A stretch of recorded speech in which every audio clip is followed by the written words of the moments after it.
Welcome to Four Seas One Family, where we share thoughts and opinions about life in Taiwan, the region, and the world.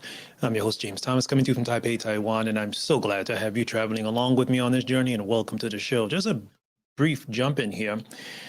Now, there's things going on right now in the States that are not, how would you say, finalized, and of course, I'm talking about the election between dear old 45 Donald Trump and former Vice President, Mr. Biden. And because I'm here in Taiwan, I want to talk a little bit, a couple of minutes here about the concerns out here, at least coming from the government, which is trying to stay, how would you say, hold a partisan point or opinion about the election. Now, they don't want to be caught up here in Taiwan about being on a particular side of any particular candidate, future president, or how would you say, any politician, in fact, about any topic. But in this case, because of the Trump and Mr. Biden, they have to be very careful because they just got three wonderful deals, two 1 point something billion dollar weapon deal, a $2 billion one, and about a 9-year long contractual one about for getting U.S. drones over here to keep their eyes on China, and China's not happy.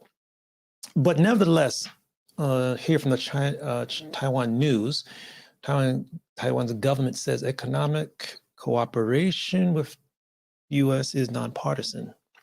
So basically, they just want to make it clear that, look, we're not picking sides, but, we do need your support to keep the next door neighbor, mainland China, CCP, the governments, and the PLA at bay, or keep them on their toes that if they do decide to cross the Taiwan Strait, they're going to get a battle. We're not going to just Taiwan is not just going to say, okay, we give up. We're going to stand for a fight.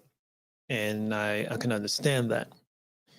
Now, the Ministry of Finance said that Taiwan's partnership with the U.S. is bipartisan, okay, basically, and will not allow themselves to be affected by any changes in the United States because they see it, they say, as frankly, an internal matter. Now, most of the Taiwanese people that I've spoken to here in some ways do support Mr. Trump because of his strong stance and opinionated views towards China. But a lot of people in Taiwan do have to remember that at least the past 15 years, 20 years at least, Taiwan has been doing a lot of business, especially through other companies with bigger companies overseas. Back in about 20 years ago, I would say at least, a lot of Taiwanese here in Taiwan went over to China and started businesses there because of the lower labor costs and the willingness for China at that time to make resources available to not only keep people who are in poverty to get them, financially motivated and have a way of bringing in income. China was very welcoming to Taiwanese Tongbaomen, compatriots, as they would say. But nevertheless, what happened is that a lot of Taiwanese went over to China and what happened? They got the best lands, the best locations, but as the mainland Chinese learned how to gain more proudness in building up companies themselves and also borrowing or stealing technology from other places, a lot of Taiwanese found themselves being pushed out of mainland China. And in some cases moved to lesser, how would you say, prime real estate to start their factories or keep their factories running. But over a couple of years, what happens is that mainland Chinese actually gained control of these former Taiwanese companies. And some of the ways they gained control of these companies were not very, how would you say, fair. I'll just leave it as that. But nevertheless, going back to this, so Taiwan is in a very precarious situation right now, and they just want to make sure that let the U.S. government know that they're not taking any particular sides, and they'll welcome any administration. Now, me, I do understand, and especially after I was reading a report that at one time, Secretary of State, former Secretary of State um, Clinton, actually talked about giving up on Taiwan in some way. Ooh, that's a really big backstab, I would say, for Taiwan, because the United States is in, I wouldn't say the word contractually agreed in agreement with Taiwan to protect Taiwan if militarily, at least with proper assets, to give Taiwan enough of power to protect itself, or to protect itself from war. But on paper, the United States was supposed to be contractually, in some way, uh, willing to help Taiwan protect itself in some way. That doesn't mean that U.S. was probably send military troops here, but they have that obligation. But nevertheless, Taiwan is in a very scary situation right now. I just want to jump in here and talk about those two topics. But nevertheless, I do question Biden's how hard he will go into pushing China to become more transparent with their dealings with the United States. Trump was a lot more forceful, and he did get some stuff done in this realm, but now it's a stalemate now, and I'm sure China's right now just fiddling their fingers, waiting what's going to be next. And that's going to really show its head in a couple of weeks, especially after this election situation and vote counting and all this stuff is finally brought to rest. So people here are on their toes. They may not be showing it too much, but people here are on their toes. Now, if Biden does win, how much of an effort he would put in to keep the CCP's hands out of Taiwan, or some way giving Taiwan enough resources, either through support or allocating certain needed equipment Taiwan needs to protect itself, or just even in international communications, help Taiwan bring up its how would you say, global posture a bit, because the United States president, just by saying a few words, can shake things up, either good or bad, and we know that from Trump. But I question Biden's sincerity about how he feels about helping Taiwan stay democratic and free, because Taiwan is one of the few places here in Asia that's have certain type of rights other Asian countries do not have, and it's wide, but that also comes with complications and responsibilities. So that is what I think before I leave the office here. So, and you can find this on Taiwan News. Take a look at there. They have some reports on this. See anything else I can pop up here since I'm here? Let's see. See what else we got up here.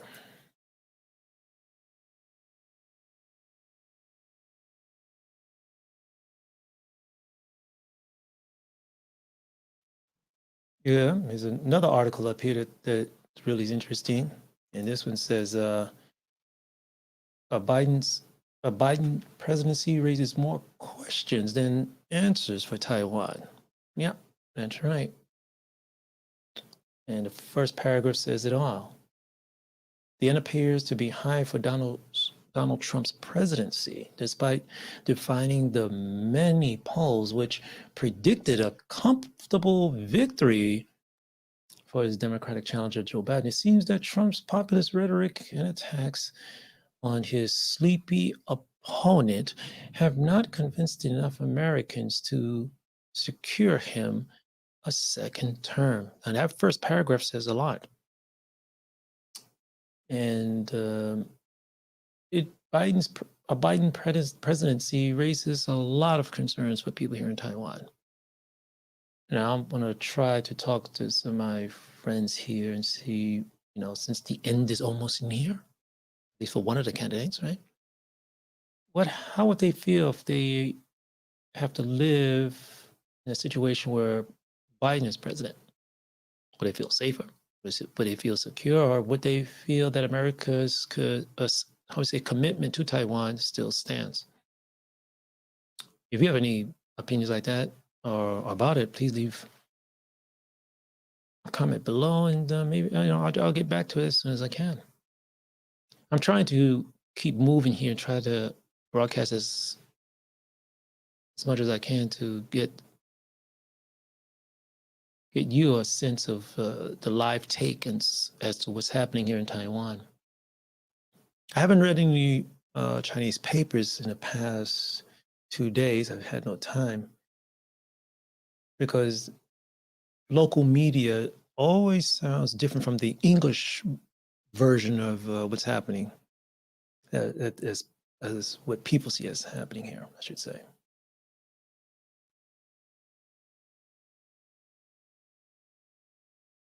Of course, Taiwan will most likely call somebody and call whoever is confirmed as president of the United States to congratulate them. But I wonder if Biden becomes president-elect, will he, and Taiwan, president of Taiwan here, will call him, will he make that public? And that would most likely pee off the neighbors next door. So we'll see. How you doing, yellow baby? What'd you say? 台湾很多假新闻的，非常偏执。哦，为什么你这样子觉得？为什么你这样子觉得？那我有一方面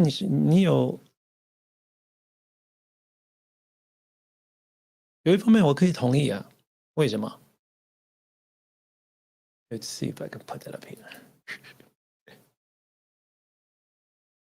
为什么你这样觉得 ？Tell the truth. Don't cry, man. 你别哭啊，别那么难过。你比较悲伤，对不对？对不对？别那么悲观呢。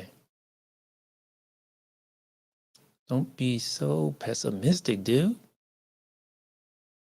你要看好那一面的，那么悲观干嘛？要看比较好方面的吧？为什么？你觉得美国，如果拜登变成美国总统，你觉得会对台湾什么样的影响？是不好的影响吗？或者会影响台湾的未来怎会影响？哪一方面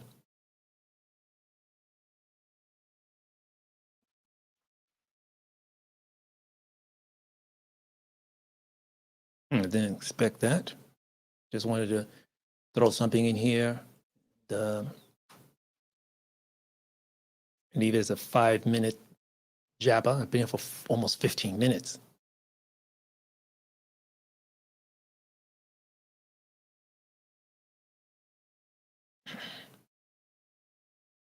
Mm-hmm.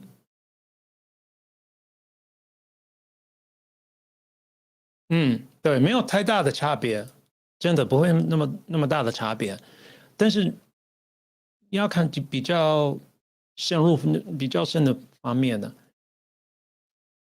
在他们的幕后一些事情，我们两个不会知道。你是台湾人，可能我比够人，我也不知道，我没有办法推测未来的总统会怎样。但是我可以说，贸易是最重要，不管怎么样，因为我们都知道，美国总统是被谁控制？这种，how would you say，权威的人，所以系统都不会什么改变。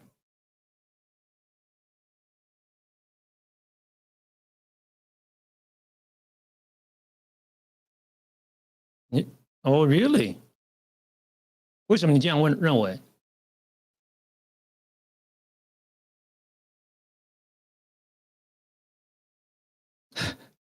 ？OK OK，我这个我再放上去。你 put this， 我换另外一个。哪一种人是哪一？你说我们欧朗对不对？对我们来说是一个很大的影响吗？To be honest，我不这样子认为。我觉得你这样子笑，可能你可以啊，我没有办法。但是我不能说，因为这个选举我会变得很悲观啊。我希望的没有很大的改变。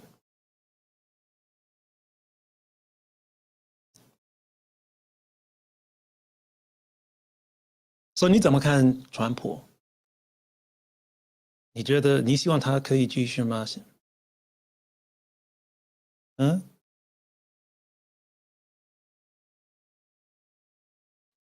你个人讨论要在你支持在10年的川普吗？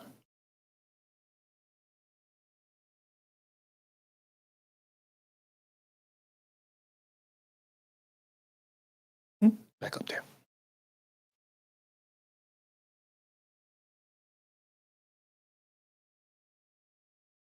嗯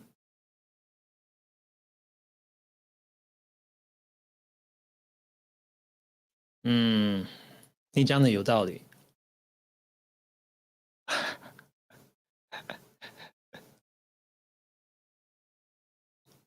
哦，刚好我不会发脾气，为了太多事情。